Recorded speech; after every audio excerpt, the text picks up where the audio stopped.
почитувани присутни, создавањето на негативни законски практики го нарушува понатамошниот тек на развој на една држава.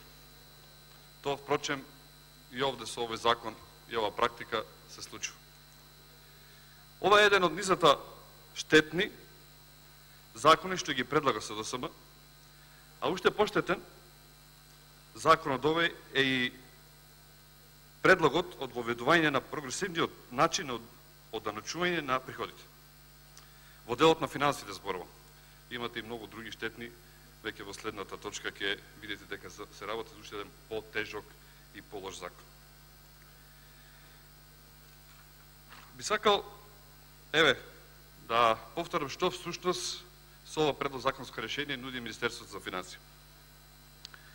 Со овој закон се уредува финансиската поддршка за единиците на локалната самоуправа и единки корисници, основени од единиците на локалната самоуправа од областта на образованието, културата, детската, социјалната заштита за финансирање на доспеани, а неплатени обврски.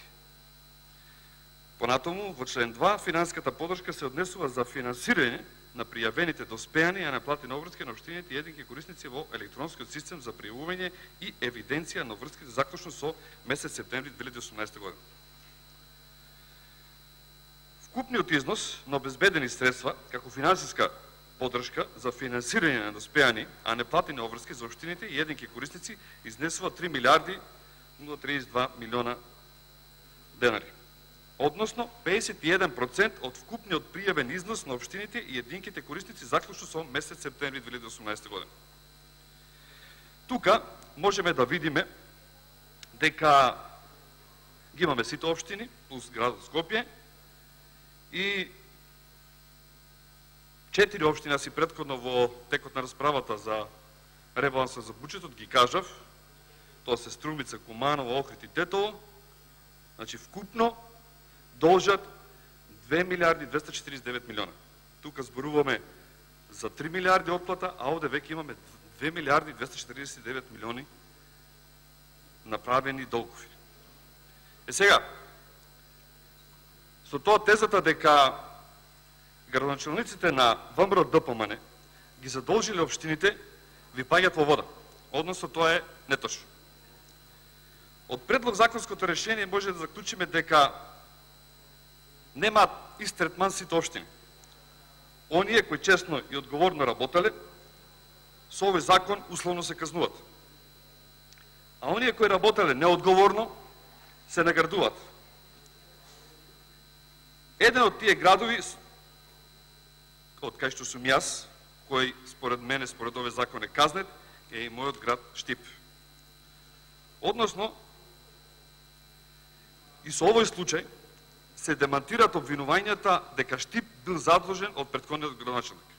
Според ова можеме да видиме дека тука поборувањата се 8 милиона 390.513 дена. Што значи тоа? Би сакал да повторам една работа.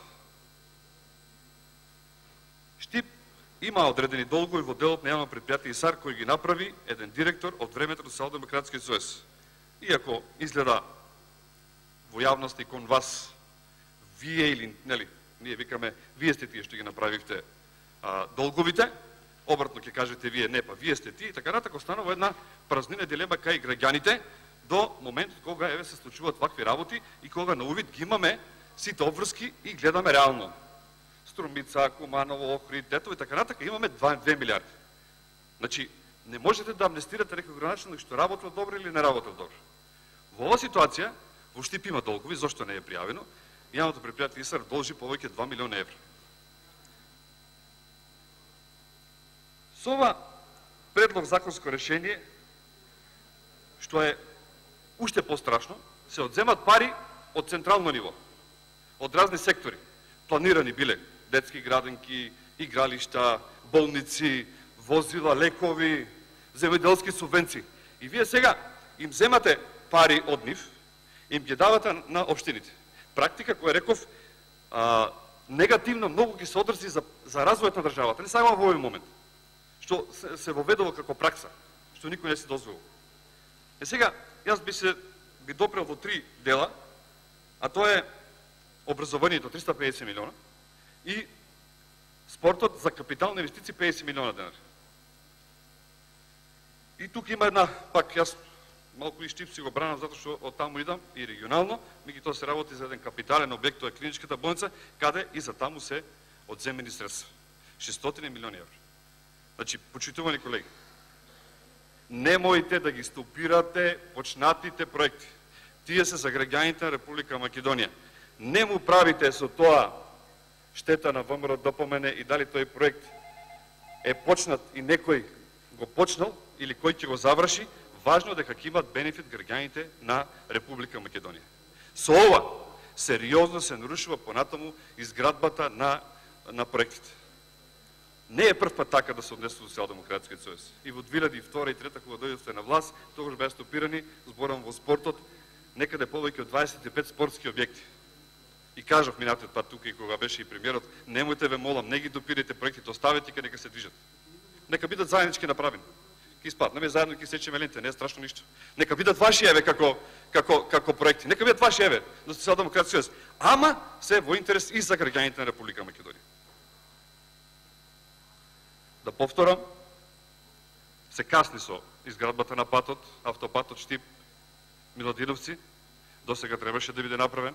Вчера сме сведоци на едно ново законско решение за дополнителни 187 милиона евра. Зашто не обвинувавте дека има криминал и така натака, а во ова ситуација гледаме дека имало реални, објективни потреби тоа така да се направи. А од друга страна, според ова што го слушав, ако нема тендери, ако нема проекти, тоа е веќе сериозна работа. Како некој ќе си дозволи да потпише таков договор или да спроведе одредени активности само врз основа на еден анекс договор. Анекс договор за половина од сумата на парите. 400 милиона претходно, сега имаме 187 милиона евра. И би сакал да кажам за уште една страшна аномалија. Практика. Уште една. Помина овие денови, вчера во неделата, ни помина ребалансот на буџет. Тако, како што го видовме, со сите пречки, со некаде 7 комисии дневно и така натака, со уставните измени, отварањето таму на амандманите и така натака. Значи, надвор, тоа е пракса која ќе видите дека во догледно време многу ќе не наштети на сите на нас како на граѓани, како на демократско право, како на демократски процес и развој на државата, што нема да го вратиме никогаш.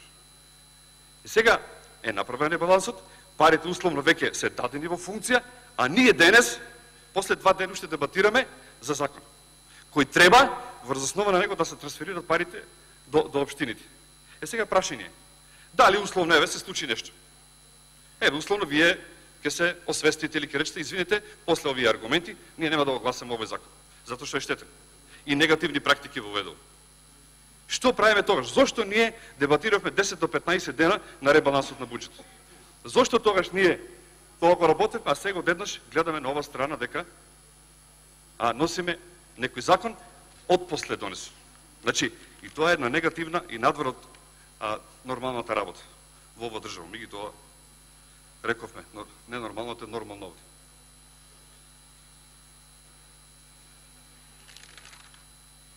Уште едно прашање. Еве и така нека е. Го решаваме долгот на општините, нема проблем. Еве и ние да се согласиме, еве, како опозиција. Меѓутоа 51% се решава со овој проблем. Каде се останатите 49%? Зошто не се направи до крај да се реши? Каде се обврските од септември наваму сега? Еве сме веќе ноември. Дали не се доспеани сега? Знаете, финале е крај на година. Колку од сега, од средствата, понатаму се движат? Дали по нова година имаме проекти, имаме работи кои да речеме согласно рок на изведба, на изградба, ќе се фактурира после нова година, или после 5-6 месеци, или после една година? Дали е ова реалната бројка на задолжување на општините? И дали со ова го решаваме трајно проблемот? На крај, ако требаше така, да се расчистат општините, нека се направи, нека се почне ново. Има некоја логика. Меѓутоа, ова не е крајот. Ова не е ни средината, не е ни почетокот. Почеток на една негативна работа и практика во државата.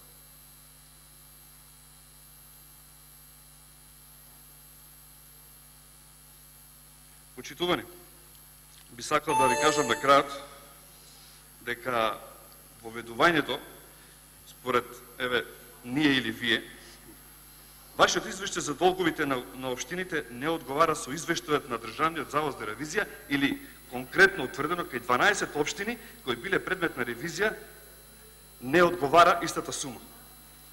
Сега се поставува прашањето, кој ја кажува вистината? Јас, вие, или Министерство за финансии, или Државниот завод за ревизија? Меѓутоа, на крај, статистиката, бројките ќе се излезат и ќе се види дека ова што го правите не е добро, не е домакински и воведува негативни практики. Благодарам.